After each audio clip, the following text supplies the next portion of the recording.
할렐루야, 성도 여러분 모두 반갑습니다. 11월 16일 수요일 아침 하루를 여는 첫 찬송 71장 예부터 도움 되시고 찬송 올려 드립니다.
아침에 주시는 하나님의 말씀은 창세기 47장 23절로 31절의 말씀입니다.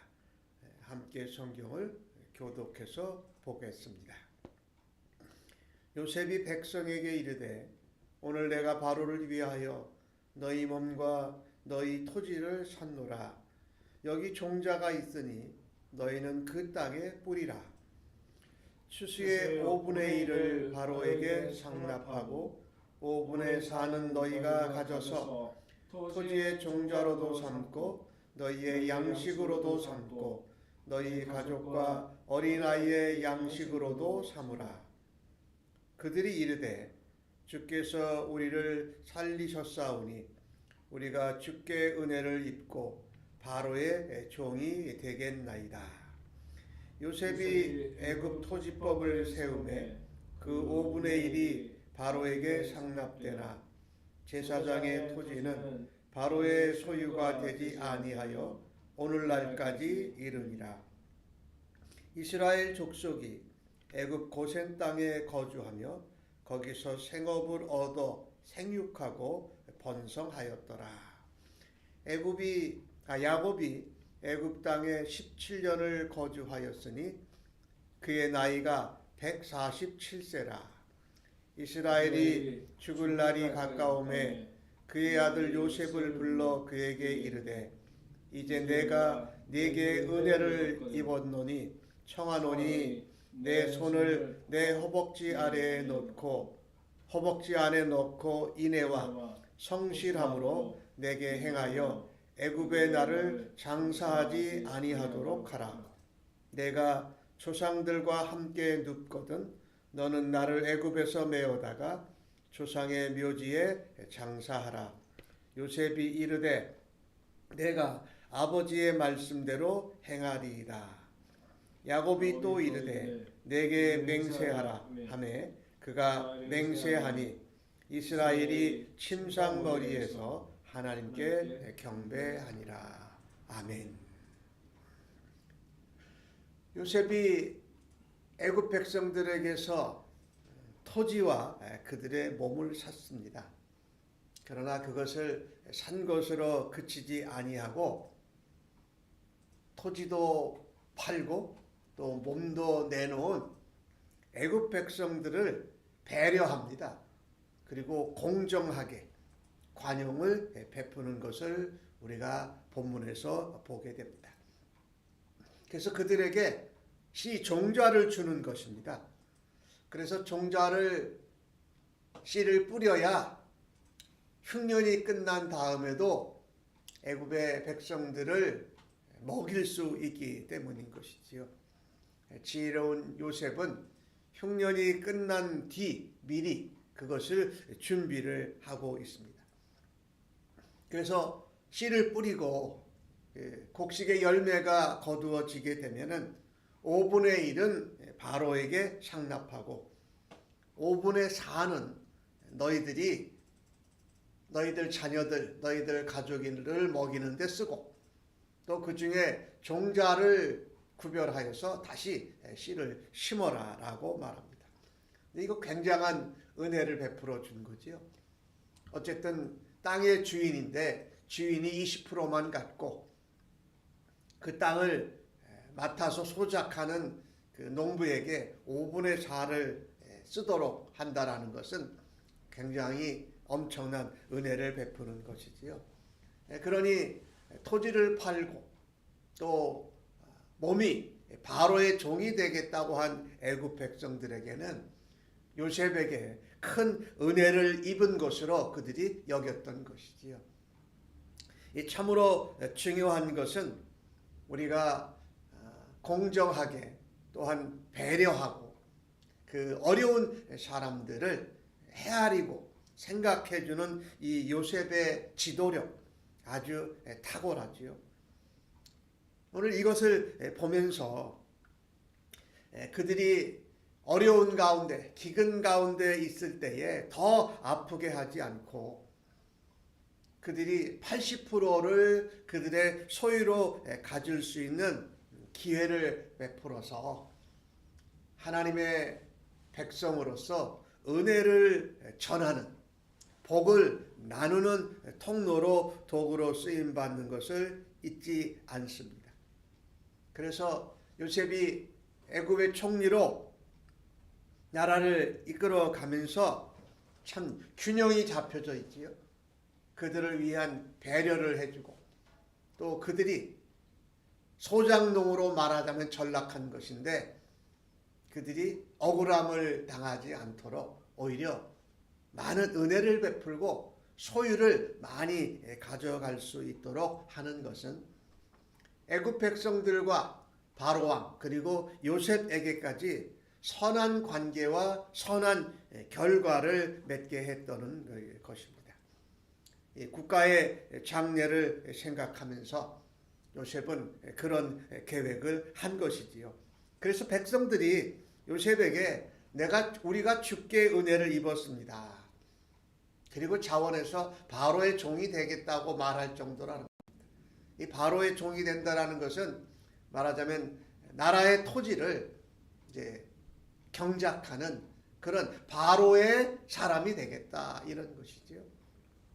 사실 자기의 땅들을 팔 수밖에 없었던 그 상황에서 자원해서 기쁘게 바로의 토지를 경작하는 일을 감당하겠습니다 라고 하는 것은 쉽지 않은 일이지요.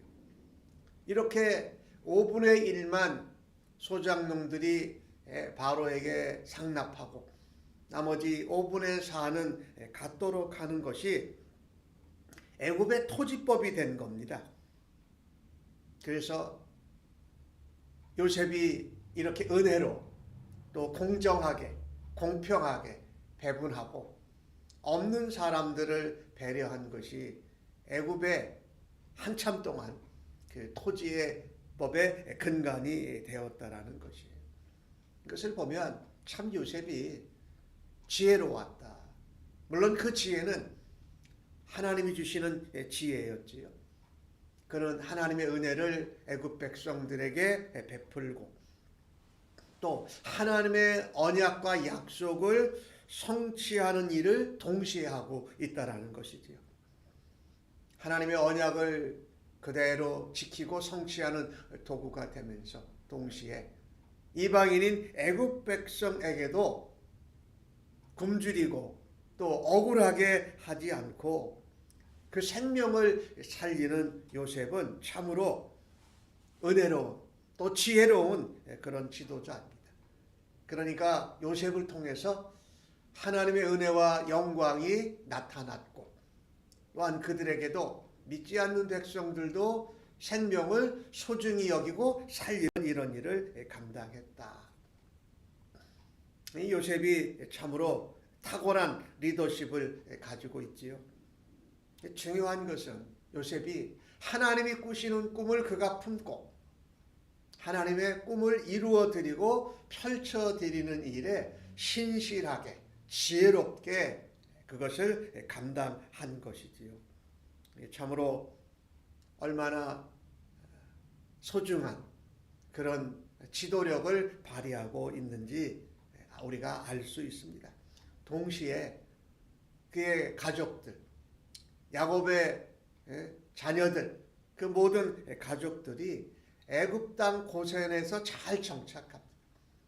가축을 찾던 것을 그들에게 이스라엘 자손들에게 맡겼으니까 그들이 일이 많아지고 생업이 있게 된 것이지요. 그래서 그곳에서 생육하고 번성했다. 생육하고 번성하고 땅에 충만하는 것은 하나님이 천지를 창조하실 때에 그리고 아브라함과 이삭과 야곱에게 말씀하신 언약이에요. 하나님의 언약이 이루어지면서 하나님이 영광 받으시고 이스라엘 자손들도 번성하고 또 애굽 나라도 그 백성도 번성하게 하는 하나님의 언약을 성취시키는데 언약 백성들도 형통하고 번성하고 언약 밖에 있는 백성들도 생명을 잘 유지할 수 있도록 하는 이런 놀라운 지도력을 우리 요셉을 통해서 하나님이 나타나셨다는 거예요. 그러니까 하나님께도 영광이요. 하나님의 언약 백성들에게는 은혜요.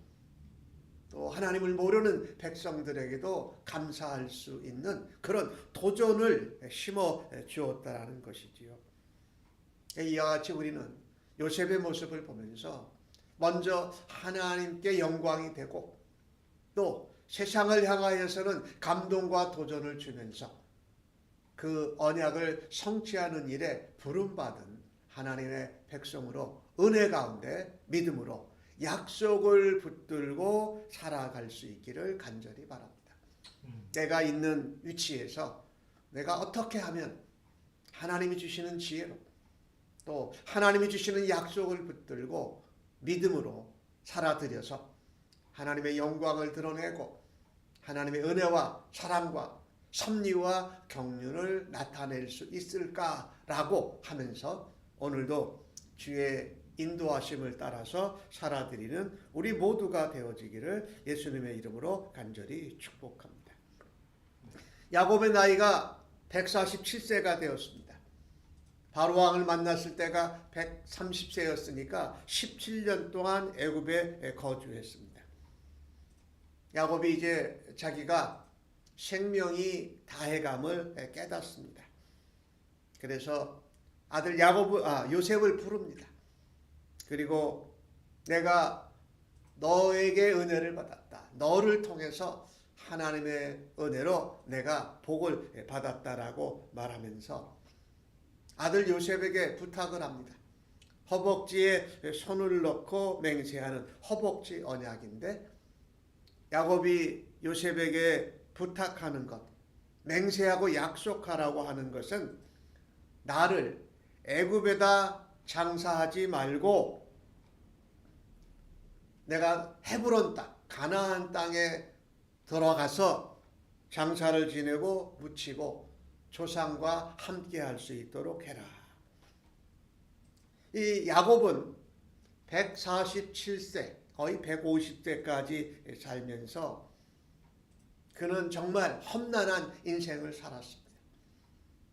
빼앗고 속이고 또 속임당하고 팔리고 애굽에서 고생하고 그러는데 마침내 하나님이 약속하신 언약이 요셉을 통하여서 야곱의 자손이 애굽 땅에 와서 잘 살게 됐습니다. 그러나 애굽은 하나님의 언약 가운데 계속 머물러야 하는 땅이 아니라는 겁니다. 거기를 하나님께서 내려가게 하셨지만 잠시 거쳐가고 돌아가야 할 곳은 약속의 땅 가나안이라는 것입니다. 그 가운데 그는 하나님의 언약을 다시 기억합니다. 야곱은 요셉에게 그것을 부탁하면서 맹세하라고 말하고 그 언약을 다시 한번 기억하고 요셉에게 말함으로써 언약을 붙들고 살아가는 언약 백성으로의 믿음의 유산을 전수하고 있는 것이지요. 그가 마지막 삶을 마감하면서 요셉의 맹세를 받고 하나님의 언약대로 자기가 언약의 땅에 묻히기를 바랐던 것을 우리가 보게 됩니다. 요셉도 아버지 야곱의 뜻에 아버지가 부탁한 것에 맹세하고 순종합니다. 이것을 보면서 하나님의 언약 약속은 대를 이어서 전해져야 합니다. 우리의 당대에서 끝나는 것이 아니라 우리가 믿는 하나님, 우리를 언약으로 부르신 하나님, 그 언약과 약속의 말씀이 사랑하는 우리 자녀들에게도 전수가 되어지고 또 유산으로 남겨져서 우리 자녀들이 하나님과의 언약을 지키고 하나님의 언약을 따라 형통하고 번성하고 하나님의 영광을 드러내면서 세상에서 하나님의 은혜와 모든 만민이 하나님을 찬양하고 경배하고 복을 받는 그 일을 감당하는 우리로 오늘도 살아드릴 수 있기를 주님의 이름으로 간절히 축복합니다. 아멘. 하나님, 가정에서 일터에서 하나님이 기뻐하시고 하나님의 약속을 이루어 드리는 하나님의 복의 통로요 도구로 저희를 사용하여 주시니 감사합니다. 힘들고 약하고 어려운 자들을 배려하고 공평하게 분배함으로 하나님의 놀라운 사랑과 은혜를 끼칠 수 있는 하나님 탁월한 지도력의 사람들 되도록 저희들을 하나님 변화시켜 주시고 예수님을 닮아 갈 수 있도록 오늘도 인도하여 주실 것을 믿습니다. 세상에 복을 전하는 하나님의 축복의 통로와 복의 도구로 삼아 주시고 사랑하는 우리의 자녀들도 하나님의 언약과 믿음의 유산을 이어가는 믿음의 자손들, 믿음의 가정들 되도록 하나님 오늘도 세워주실 줄로 믿습니다. 오늘 하루도 약속의 말씀을 붙들고 하나님의 은혜와 영광을 드러내는 삶으로 기쁨 가운데 하루를 한전히 하나님 앞에 드리기를 간절히 원하옵고 존귀하신 예수님의 이름으로 기도하옵나이다. 아멘.